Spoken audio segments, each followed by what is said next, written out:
Hola, ¿qué tal? Bienvenidos a una nueva charla del módulo de enfermedades intersticiales del curso superior de neumonología de la Universidad de Buenos Aires. En este caso me toca compartir con ustedes el rol de la rehabilitación respiratoria y la calidad de vida relacionada con la salud en pacientes con enfermedad pulmonar intersticial difusa. Antes, para empezar, algunos datos. Sabemos que la fibrosis pulmonar idiopática es una enfermedad devastadora. Tiene un mal pronóstico y eso se suma a la incertidumbre que genera tanto sobre el paciente como sobre su grupo familiar, y esto atrae una severa carga de síntomas, cuyo resultado de todas estas combinaciones es el deterioro en la calidad de vida relacionada con la salud, tanto de los pacientes como de su grupo familiar.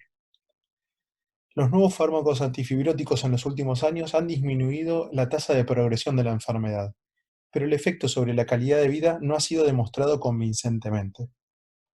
Por eso es importante que en esta enfermedad implacable debemos esforzarnos por intentar optimizar la calidad de vida relacionada con la salud, y esto se debe complementar al esfuerzo de prolongar la vida. Entonces, las preguntas que uno se hace es: ¿los antifibróticos mejoran la calidad de vida? ¿Se deben complementar con tratamientos no farmacológicos? Básicamente, cuando nosotros recibimos un paciente que presenta una enfermedad pulmonar intersticial difusa, en particular la fibrosis pulmonar idiopática, digamos, el diagnóstico ocurre entre la sexta y séptima década de la vida, donde nuestro trabajo básicamente es intentar utilizar drogas modificadoras de la enfermedad y un manejo comprensivo, pero no tratamos la etapa subclínica. Básicamente, la gran mayoría de los centros que trata pacientes con fibrosis pulmonar no cuentan con los recursos suficientes para brindar un enfoque multidisciplinario que estos pacientes requieren. ¿Qué es lo que necesitan? Lo que necesitan es adecuada información, especialistas en enfermedad intersticial, un diagnóstico en tiempo y en forma, que se involucren todos los pacientes en tanto el soporte de amigos y familiares, un tratamiento de soporte psicológico, un cuidado de calidad de vida al fin de su vida, alivio de síntomas, oxígeno suplementario, información adecuada y programas de rehabilitación respiratoria. Básicamente, un paciente que tiene fibrosis pulmonar idiopática experimenta una restricción mecánica y alteración del intercambio gaseoso. Esto da como resultado disnea y taquipnea, y esto da como resultado una inactividad física, que lleva a un deacondicionamiento físico y a la fatiga. Por otro lado, el deacondicionamiento nos da disminución en la tolerancia al ejercicio, que esto incrementa aún más la sensación de disnea y de taquipnea. Por otro lado, hay una pérdida del control personal, y esto genera ansiedad y miedo, y esto genera aún más disnea y aún más taquipnea. Todo esto ve involucrado en un aspecto depresivo, que eso hace que tengamos participación social disminuida de las personas, y todo esto es como una especie de círculo vicioso negativo que lo que hace es disminuir la calidad de vida relacionada con la salud.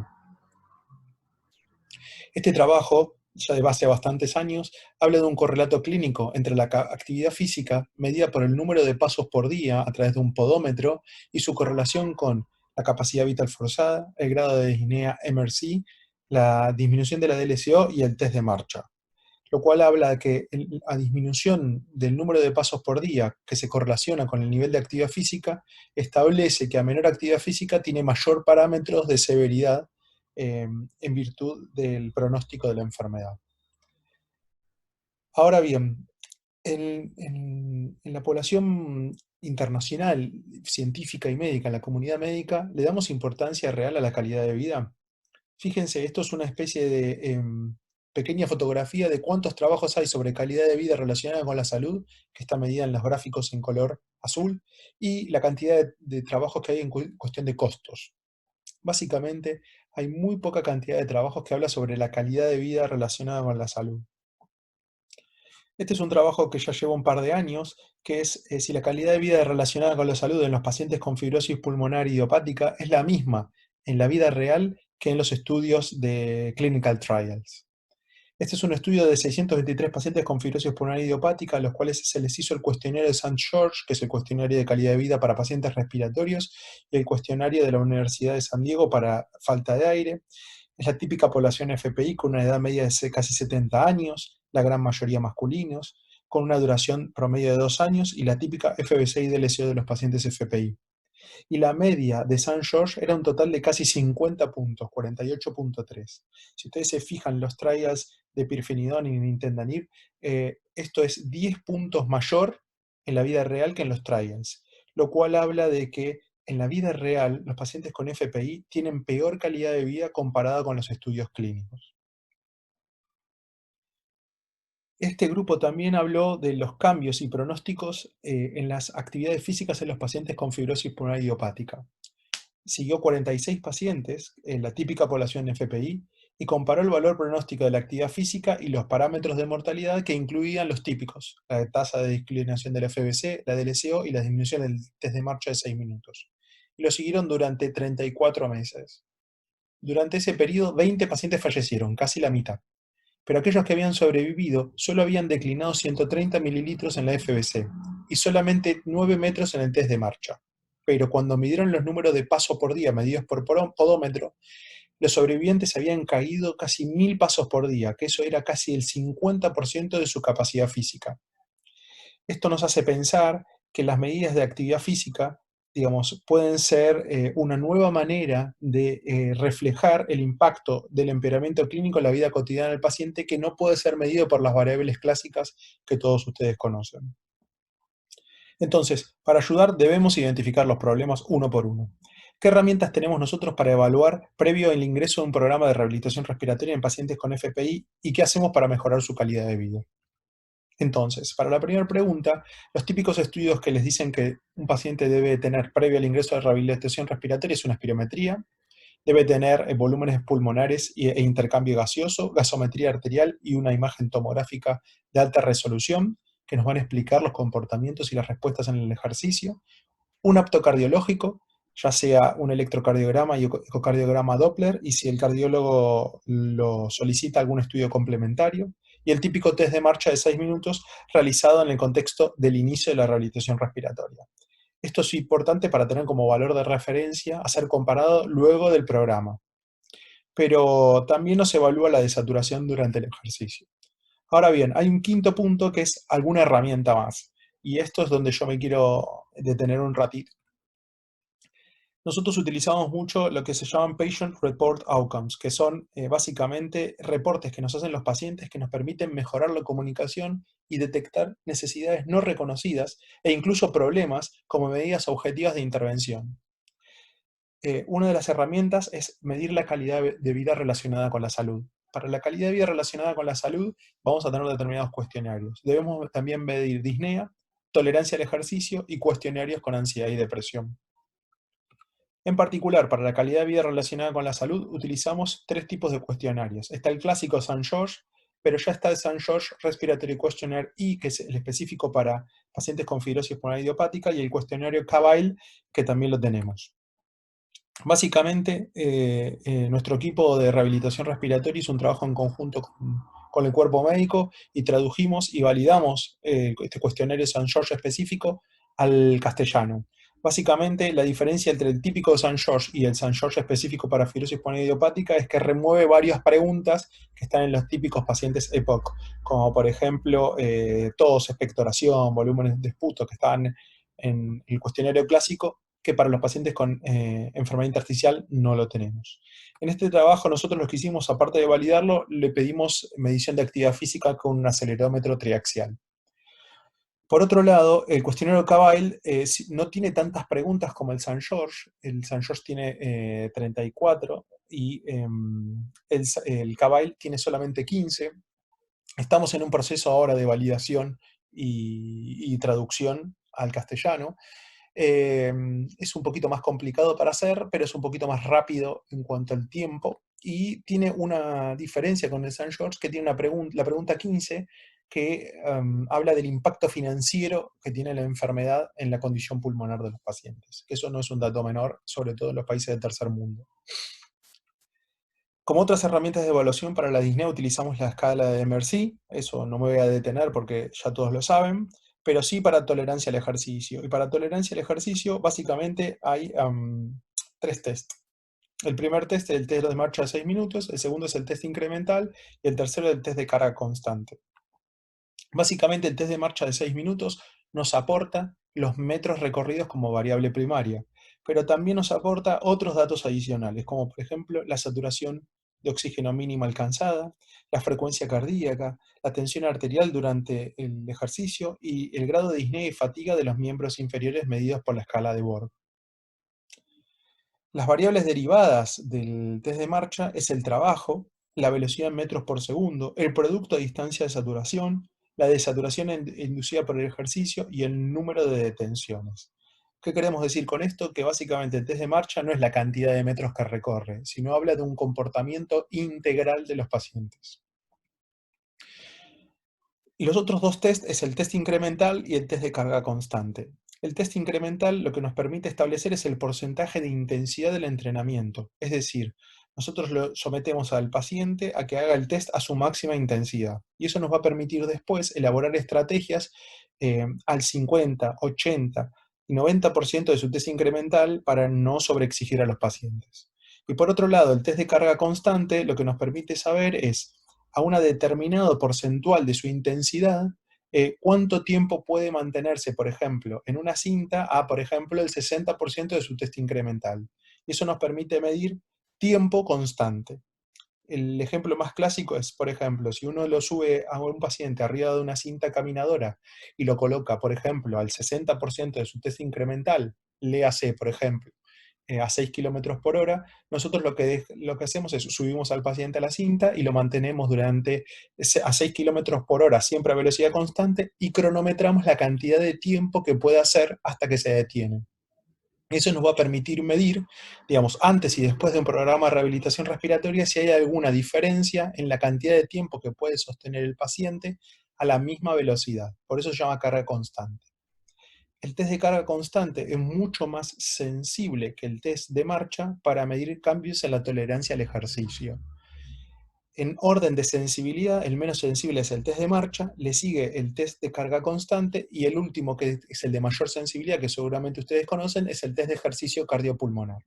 En nuestro medio, el test de carga constante es una excelente herramienta de evaluación para medir tolerancia al ejercicio. Muy bien.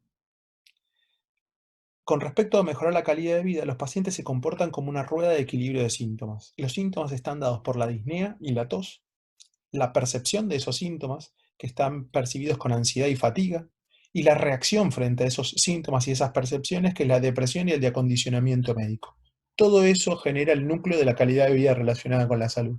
Y esto varía entre pacientes e incluso entre mismos individuos a lo largo de la enfermedad. Con respecto a los síntomas, voy a intentar no detenerme mucho. Sabemos que los pacientes con fibrosis pulmonar idiopática tienen una tos persistente, más frecuente durante el día que durante la noche. Esta tos produce aislamiento social, impacto en la calidad de vida, pero también afecta al ejercicio. Y uno de los mecanismos postulados es la ruptura de nervios inhibitorios y la estimulación por cambios fibróticos. En el hospital lo que nosotros hacemos es básicamente asesorar comorbilidades, como por ejemplo reflujo gastroesofágico, sinusitis, síndrome de apneas y hipopneas obstructivas del sueño, fármacos, comorbilidades como el enfisema, y utilizamos en particular el citrato de butamirato, que es más potente que la codeína, pero sin efectos adversos. No utilizamos talidomida porque tiene gran cantidad de efectos adversos en los pacientes. Y con respecto a la percepción, aquí la rehabilitación respiratoria es la variable más importante. La rehabilitación respiratoria, la gente convencional piensa que es simplemente poner al paciente en un gimnasio, pero es mucho más que eso y lo vamos a ver en su definición. La definición de rehabilitación respiratoria es básicamente una intervención basada en una exhaustiva evaluación del paciente, es decir, que el paciente debe ser evaluado de manera individual. Tiene que haber terapias adaptadas al mismo, que incluye, pero no se limita a un entrenamiento físico, educativo y de cambios de comportamiento. Esto habla de los componentes de la rehabilitación. Y esto está diseñado para mejorar la condición física y psicológica, no física sola, del paciente con patología respiratoria crónica. ¿Qué significa? No está destinado solo al EPOC, y promover la adherencia a largo plazo para mejorar las conductas de salud. Esto último habla del automanejo. La rehabilitación respiratoria en nuestro hospital, básicamente el programa es intentar asistir 3 veces por semana. Tenemos un método de entrenamiento aeróbico que ahora vamos a ver en detalle, que se divide en 3 tipos: continuo constante, variable e intermitente de alta intensidad. Tenemos un fortalecimiento muscular de extremidades que nos hablan de un mes de inicio de adaptación y coordinación y después un entrenamiento con un franco objetivo en la hipertrofia. Pero después tenemos dos componentes extremadamente importantes que no son muy tenidos en cuenta cuando uno manda a un paciente a rehabilitarse, que es la educación en salud y el apoyo psicológico, que permite la adherencia y el automanejo, como bien en la definición de la rehabilitación les comentaba en las slides anteriores. Y lo que hacemos es charlas semanales con grupos especializados de apoyo psicológico. Y ahora vamos a ver un poquito las experiencias del hospital. Con respecto a los métodos de entrenamiento, nosotros tenemos distintos tipos de métodos de entrenamiento. Se llaman continuos y fraccionados o intermitentes. Si alguna vez alguno de ustedes fue al gimnasio y se subió a una cinta caminadora, van a entender lo que les estoy comentando. Básicamente, los individuos que tienen una enfermedad intersticial, habíamos dicho que tenían una alteración del intercambio gaseoso y tenían disnea y taquipnea. Entonces es poco probable que los subamos arriba de una cinta y les pidamos que corran o caminen de manera constante. Por eso nosotros utilizamos los métodos fraccionados o intervalos de alta intensidad por cortos periodos de tiempo. Esto nos permite, digamos, no fatigar por demás a los pacientes, pero sí nos permite mejorar después los índices de tolerancia al ejercicio. El ejemplo de la derecha que les voy a colocar es un video de un paciente FPI trasplantado que les muestra qué significa algo intermitente, es decir, correr arriba de la cinta y luego detenerse transitoriamente.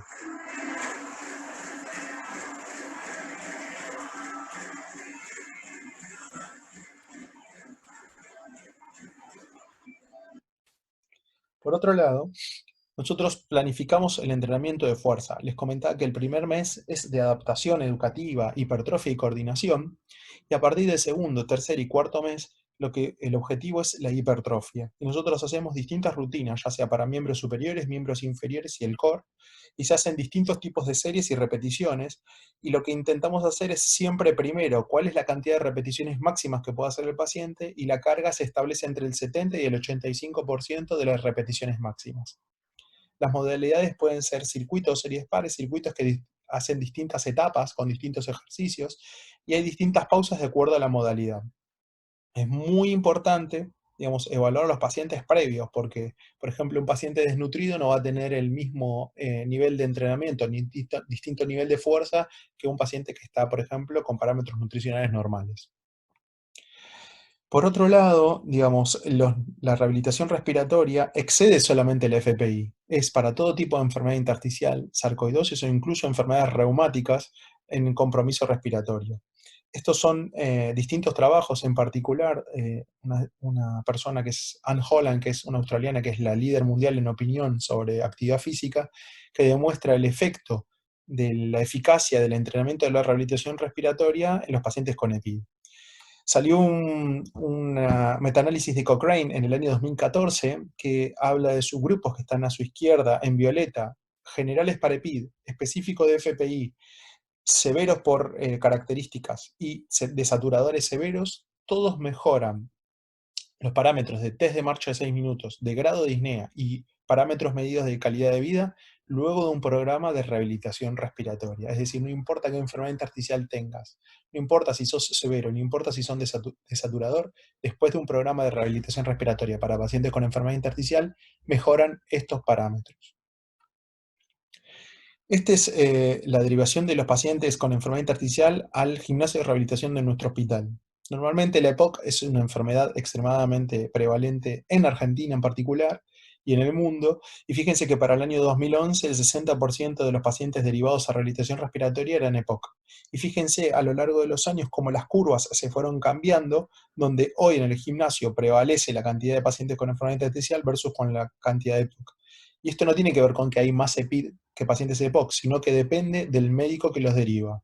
Esto es importante. Si ustedes están convencidos de que los programas de rehabilitación respiratoria mejoran la calidad de vida, van a poder transferir mejor este estímulo al paciente. El paciente va a entender ese mensaje que ustedes le quieren dar y le va a mejorar la adherencia. Por eso es importante este mensaje. Esta es nuestra experiencia en el hospital, digamos, en cuanto a la medición de actividad física y calidad de vida en los pacientes antes y después de un programa de rehabilitación respiratoria de 16 semanas, es decir, 4 meses. Ingresaron 93 pacientes, que eran la mitad hombres y mitad mujeres, con la edad promedio casi 60 años. eh, 44% de los pacientes completaron los 4 meses de tratamiento. Si ustedes se fijan, es menos de la mitad que fue adherente. Muchos se preguntarán qué bajo porcentaje, pero esto es básicamente la adherencia mundial. La bibliografía nos habla entre un 40 y un 50% de adherencia.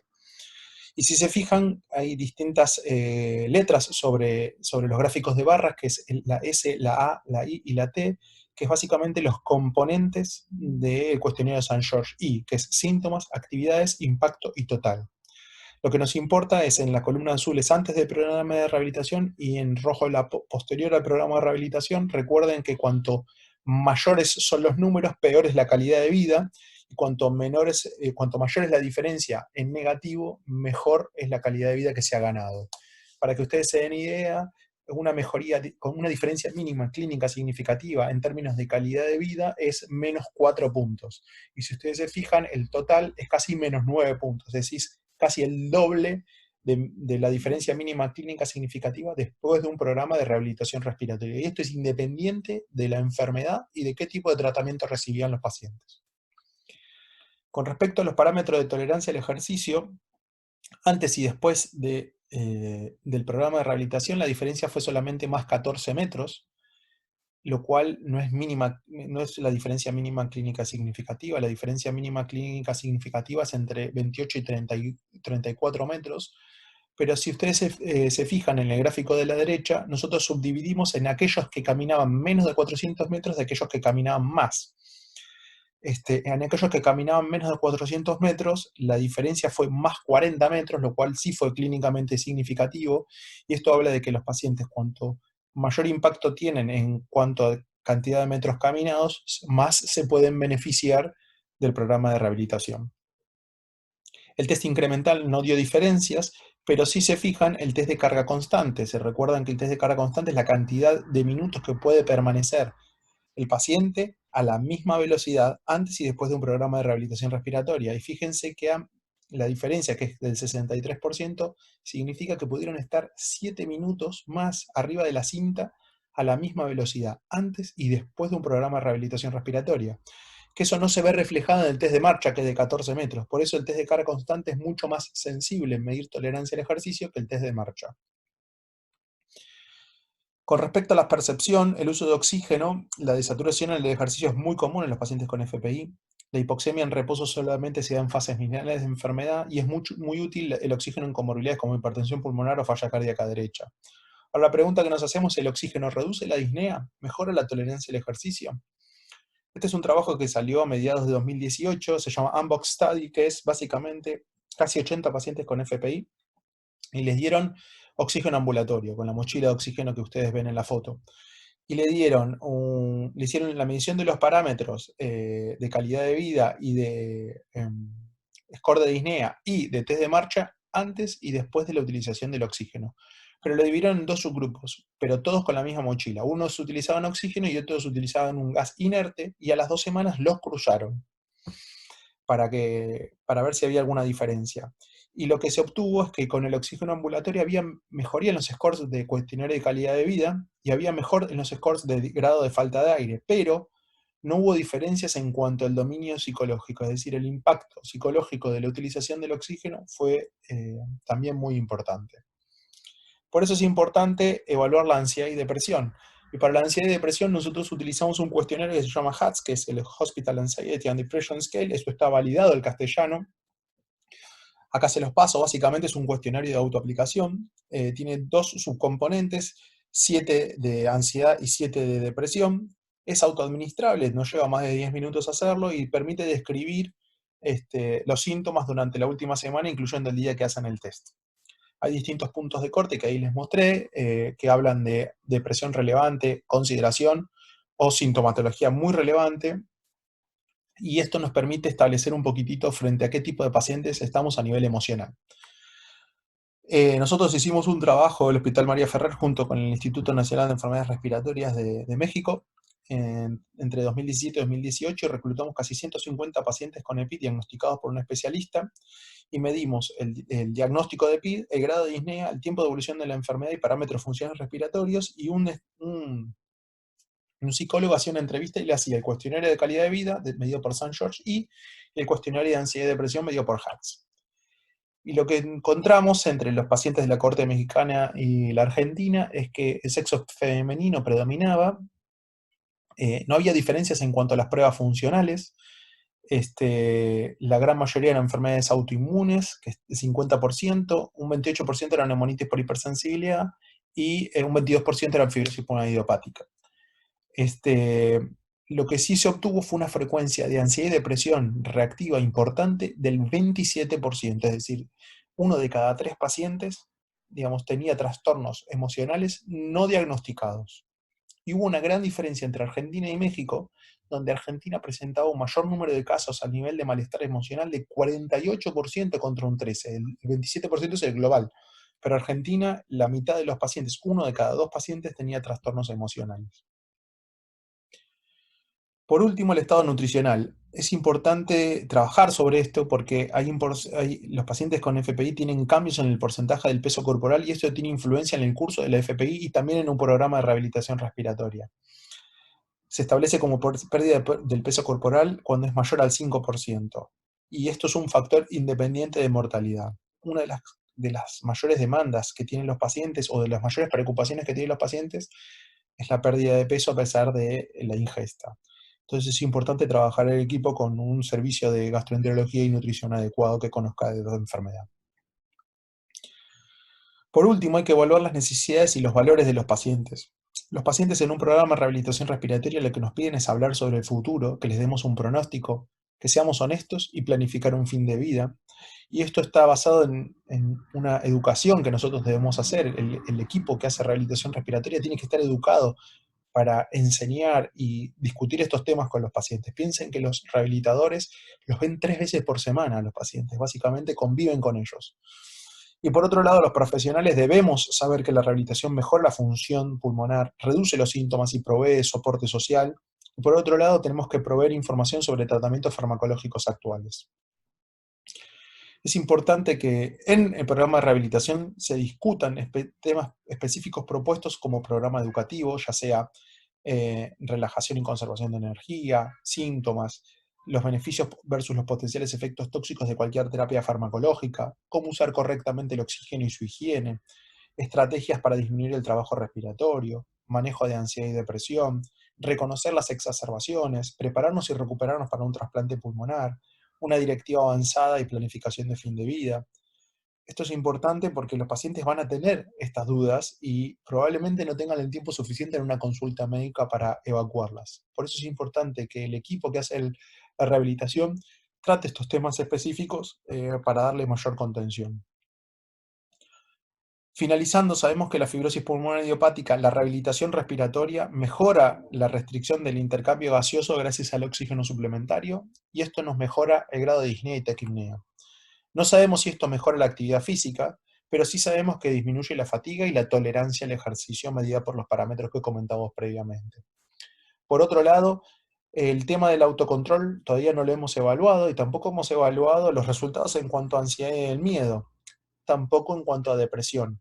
Pero sí lo que sabemos es que con estos parámetros la rehabilitación respiratoria mejora los scores de calidad de vida relacionada con la salud.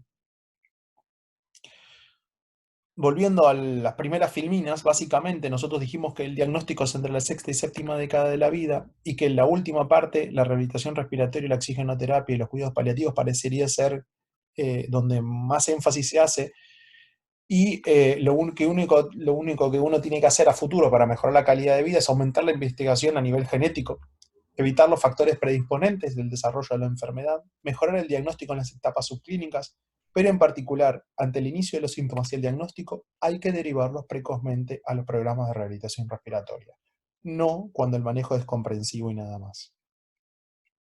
Por último, este es el ABCDE del cuidado del FPI, que es básicamente asesorar las necesidades y valores de los pacientes y cuidadores, educarlos, darles una base fundamental, automanejo y grupos de soporte donde está la rehabilitación respiratoria, la prevención del tabaco y las vacunas, discutir si lo van a enrolar en un trial clínico o no, asesorar las comorbilidades todas, asesorar el confort basado en la disnea, la tos y la fatiga y los componentes emocionales, las drogas modificadoras como la pirfenidona, nintedanib, el trasplante de pulmón y por último el fin de vida como tiempo de discusión, el equipo paliativo, limitantes al tratamiento y la intubación orotraqueal.